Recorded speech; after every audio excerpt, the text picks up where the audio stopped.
Jadi ada netizen dari Instagram yang mengatakan iya Ahok akan maju, Prof. 58%, 40% mengatakan tidak, tapi di aplikasi X yang mengatakan tidak 53%, yang mengatakan iya 47%. Nah, hampir mirip lah. Ini masih kurang lebih masih diolah terus lah ya oleh PDIP ya.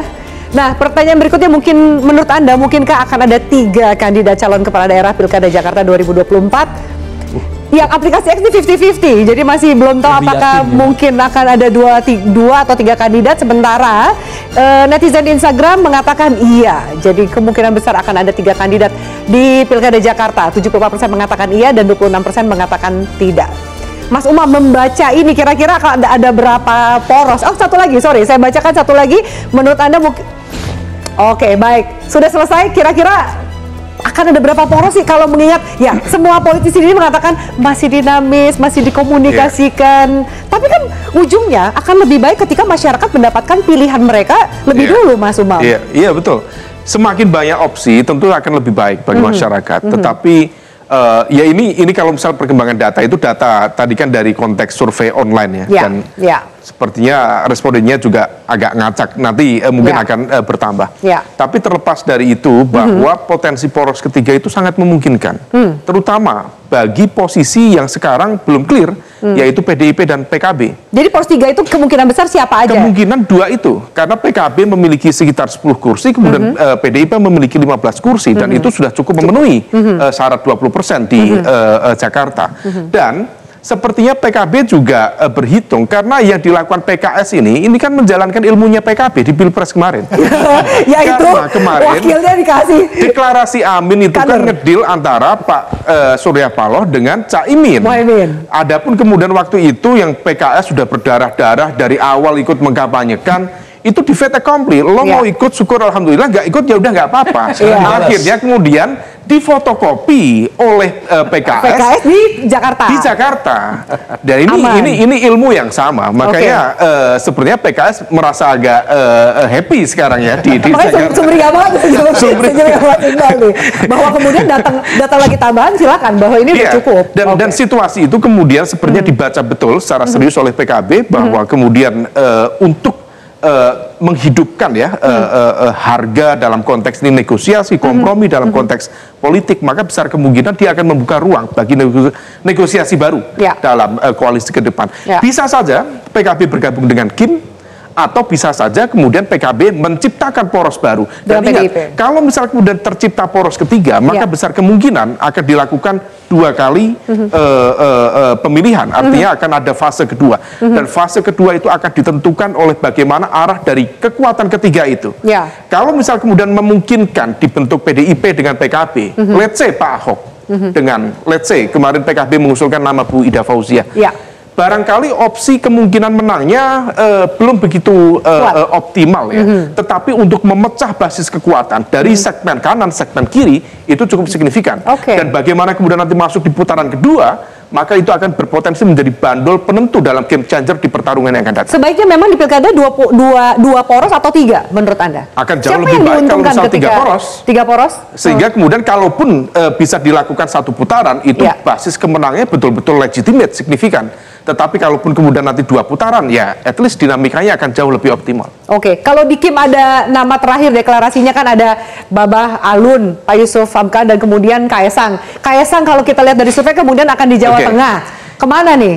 Kaesang ini agak unik ya. Kaesang itu memang belakangan dia merasa percaya diri dengan di Jawa Tengah ya. Karena memang basis survei juga menunjukkan dia nomor 1 di Jawa Tengah. Tetapi semua ikhtiar politik yang dilakukan itu di Jakarta. Mulai dari belusukan di Kemayoran, sholat Jumat dan lain-lain gitu ya, yang di-live-kan. Jangan-jangan nanti akan ada kemudian sholat tahajud di live streaming juga. Artinya apa? Sepertinya ada target, bahwa target utama, prioritas pertama adalah Jakarta. Kalau misal kemudian Jakarta tidak memungkinkan, memang dia akan masuk di Jawa Tengah. Problemnya di Jawa Tengah, dia masih mencoba untuk bermanuver untuk mendapatkan posisi nomor 1. Sehingga komposisinya Kaesang, Lutfi, Pak Kapolda.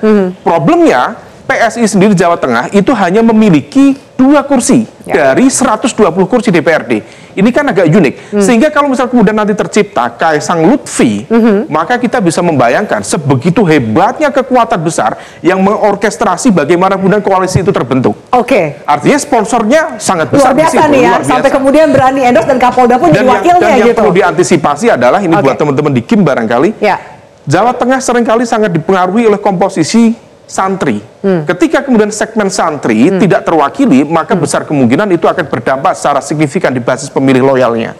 Nah, maka representasi baik itu dari PKB, dari NU, meskipun kita tahu Pak Lutfi itu juga memiliki background yang cukup erat dengan Nahdlatul Ulama, tetapi secara struktural basis komunikasi relatif tidak memiliki kaitan yang langsung dengan basis pemilih Nahdliyin di Jawa Tengah. Baik, Bang Doli, kalau kemudian kemarin sudah deklarasi Ka'bah, Kaisang, Babalun gitu. Nah, kalau ini berarti ini udah paketan hampir jadi atau gimana tuh posisinya? Kalau kemudian Kaisang sepertinya lirik-lirik juga soal Jawa Tengah dan potensi kemenangannya.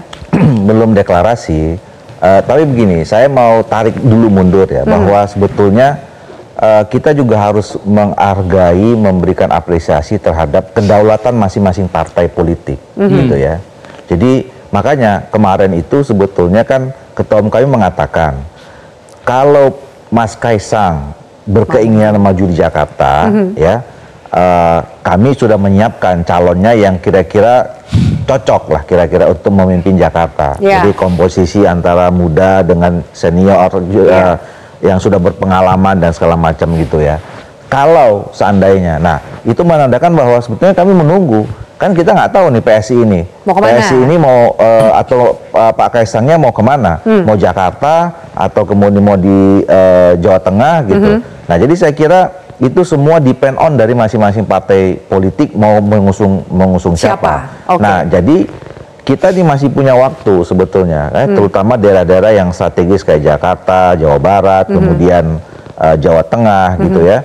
Nah, yang tadi semua masing-masing partai politik ini juga dengan otoritasnya tentu punya orientasi kan untuk terhadap kadernya, pimpinannya untuk menang di tempat yang mereka anggap bisa memungkinkan untuk menang gitu.